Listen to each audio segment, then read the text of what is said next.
Naruto is one of the most popular anime franchises of all time. With over 940 episodes in the Naruto series and multiple movies, new fans may feel overwhelmed. We'll explain the correct order in which to experience the sprawling Naruto franchise.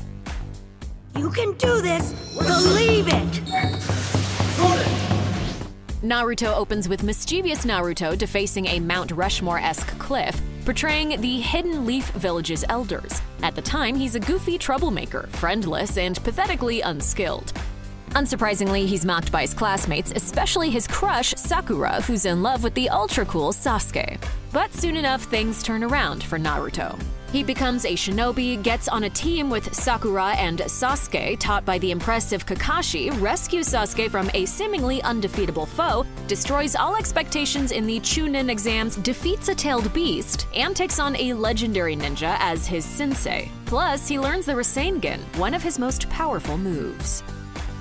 Since Team 7 is still together in the first Naruto movie, Ninja Clash in the Land of Snow, it must take place before Sasuke leaves in episode 108. It must also occur before the mission that begins in episode 102, which results in Sasuke's injury. Furthermore, Naruto has the Rasengan, so it has to take place after episode 96. As Sakura is in episode 99 and all three are together in Hidden Leaf Village in episode 101, this would be the perfect place for them to go on their snow mission. With all that in mind, this movie is a whole lot of fun. It introduces some cool Hidden Leaf Village ponchos, features killer snow-strewn battles, unveils some of Kakashi's best jutsu, and culminates in Naruto's multicolored Rasengan. This run of Naruto episodes contains one of the most compelling arcs in the series. Naruto and his fellow Genin, or junior ninjas, set off to bring Sasuke back, led by the recently promoted Shikamaru. Each young shinobi fights high above his level in this storyline, which also introduces cooperation with their new allies, the three Sand siblings. Furthermore, the arc ends in Naruto's first great showdown with Sasuke. In the Naruto manga, this arc is what ends young Naruto's story. Most of what follows in the anime is considered filler. You could skip the next 60 episodes if you're only looking for canon, but we advise otherwise. Why give up on what ends up being a whole lot of fun? This is a really unique movie because it brings Naruto, Sakura, Shikamaru, and Kankuro together. Also, it includes heavily armed battleships and soldiers, neither of which appear in the series proper. While there aren't signposts in the filler episodes that might help identify where the Naruto movies fit after Sasuke's departure, there are some fan theories about their order. One says Stone of Gelel takes place after episode 147 because the movie originally premiered at the same time as Mizuki Strikes Back. Supporting this is the fact that Naruto and Shikamaru work together during this arc. It makes sense then that they continue that cooperation in this film. Other fans maintain Stone of Gelel occurs after episode 160. Ultimately, it's up to you. This stretch of Naruto contains more fun filler episodes, though none feature any developments vital to the central story. Some viewers suggest powering through the series by skipping episodes 143 through 219, but if you do so, you'll miss episodes that showcase characters deepening bonds and growing skills. If the whole point of watching Naruto is to be entertained, this run delivers. The final movie of the original Naruto series, Crescent Moon Kingdom, is most notable for replacing Sasuke with Rock Lee and showing off the team's new warm weather outfits. Guardians of the Crescent Moon Kingdom is placed after episode 196 because it was released around the same time as that episode. Plus, scenes from the movie made it into the opening of episodes 197 through 199. But again, both Naruto movies Guardians of the Crescent Moon Kingdom and Legend of the Stone of Gelel could theoretically be thrown anywhere as long as they end up among the many filler episodes that finish the series. Naruto ends with yet more filler episodes. These episodes are usually a flashback to backstory, a mission with people from different teams thrown together to hone their skills, a display of strengthening alliances, or an exploration of a what-if scenario. Episode 220, in which Naruto leaves with the legendary Sannin Jiraiya, is tied to the same event in the comics and is therefore canon. If you're looking to speed through the series, jump to this episode. Naruto Shippuden opens from the point of view of an unseen person running down mysterious corridors. We've jumped almost 3 years into the future from the end of the first series. It's a bit confusing, but from the moment Heroes Come Back by Japanese hip-hop group Nobody Knows starts to play over the series' first opening sequence, it's impossible not to get excited.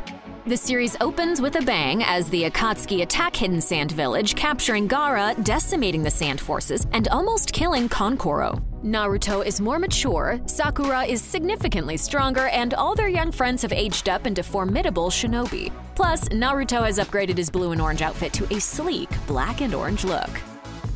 Unfortunately, the Naruto Shippuden movies can be even tougher to fit into the right order than the original Naruto flicks. Not only are there simply more episodes and arcs to sort through, some of these movies have serious inconsistencies with the canon story. That said, this one is relatively easy to fit. Naruto Shippuden the movie premiered during the Kazekage rescue arc, which ends at episode 32. In this movie, we see a team made up of Naruto, Sakura, Rock Lee, and Neji. Neji is the only person from their class who's reached the elite status of Jonin. Like many other Naruto movies, grand salvation occurs in this one, thanks to a special version of Naruto's Rasengan.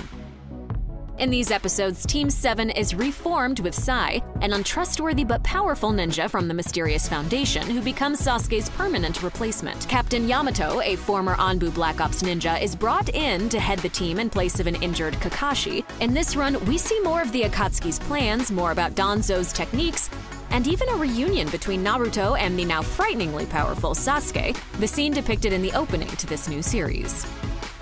The most notable elements of Naruto Shippuden the movie bonds are its airships, a very advanced technology, and a Zero Tails, neither of which are ever mentioned before or after this movie. Since episodes 70 and 71 are non-canon, you can watch this after either of those before you return to canon storylines at 72.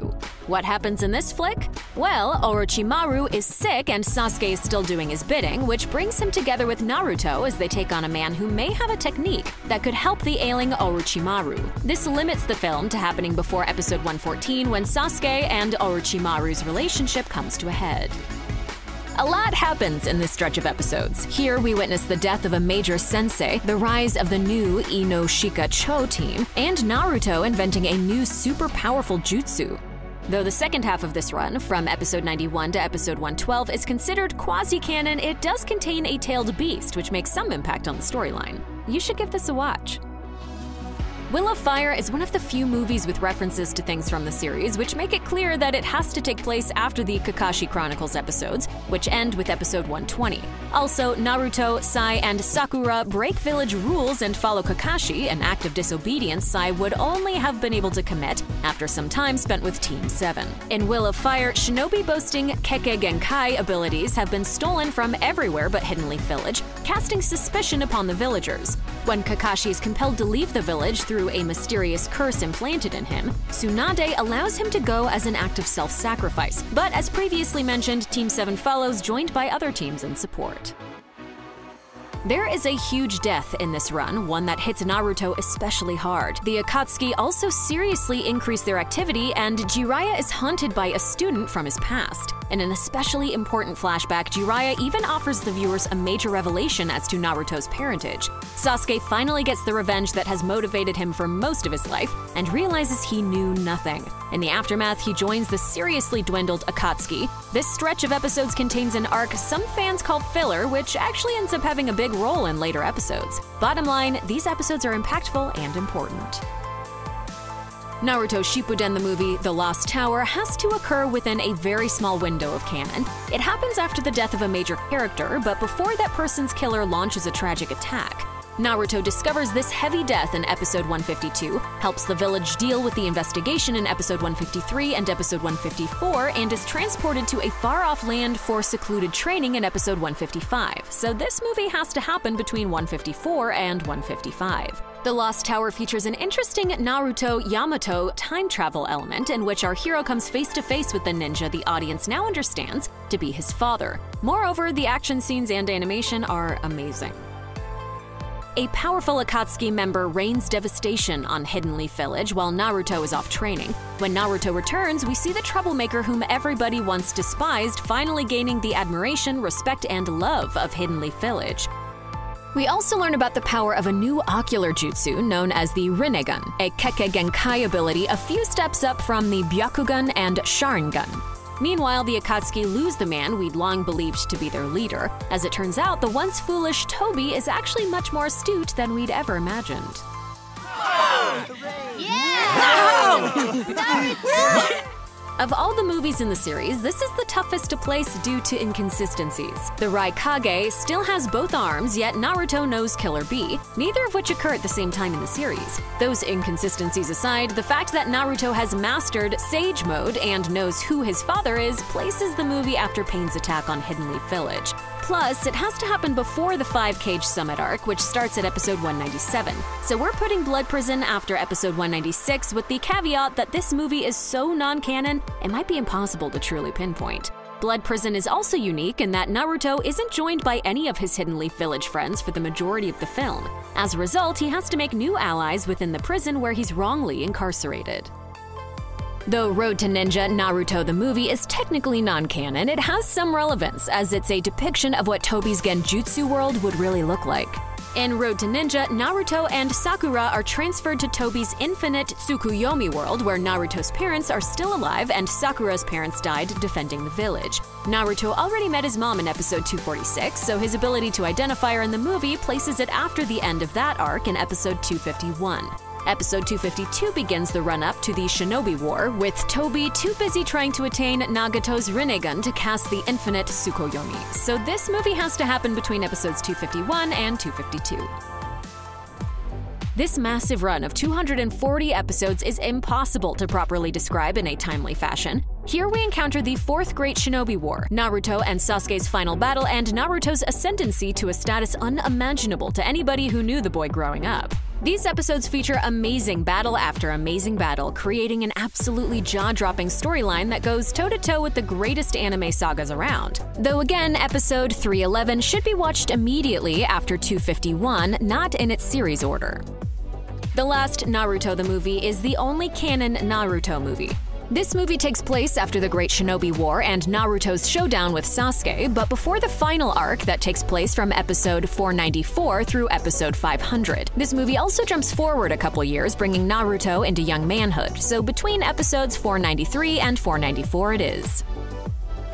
This run of episodes closes out Shippuden. It's a couple years after the Great Shinobi War, and there are lots of good feelings going around. It's been a long journey, 720 episodes and 10 movies long, to be precise. And the troubled, no-good boy ninja with a demon inside him has become the greatest shinobi in the land. These episodes benefit from that fact. Naruto's story doesn't end there. He and his wife Hinata have a son named Boruto. As with the original series, Boruto Naruto Next Generations is based on a manga created by Masashi Kishimoto, which follows a new boy ninja growing up in the shadow of his father's greatness. Episodes 1 through 49 chronicle Boruto's life as he makes his way in the academy and his early days on Team Konohamaru. Though Naruto was a horrible student and a social pariah in his early days, Boruto's journey is very different from his father's. In this movie, Boruto has graduated from the academy and joined Team Konohamaru with Sarada and Mitsuki. The story told here is also explored in the series, so if you prefer, you can watch episodes 50 through 65 and check out the movie after, or skip the movie entirely. The movie was released before the series and is an adaptation of the Boruto manga, making it canon. Take note, there are some details of this story that differ between movies and series. The adventure continues. Boruto's path to becoming a great shinobi is certainly different from his father's, but taking it in is just as fun and memorable. The show is still running, and given the length of the previous series, that might remain the case for a very long time. For however long this saga remains ongoing, devoted fans will flock to it, eager to enjoy the adventures of these powerful fighters. Check out one of our newest videos right here, plus even more Looper videos about Naruto are coming soon. Subscribe to our YouTube channel and hit the bell so you don't miss a single one.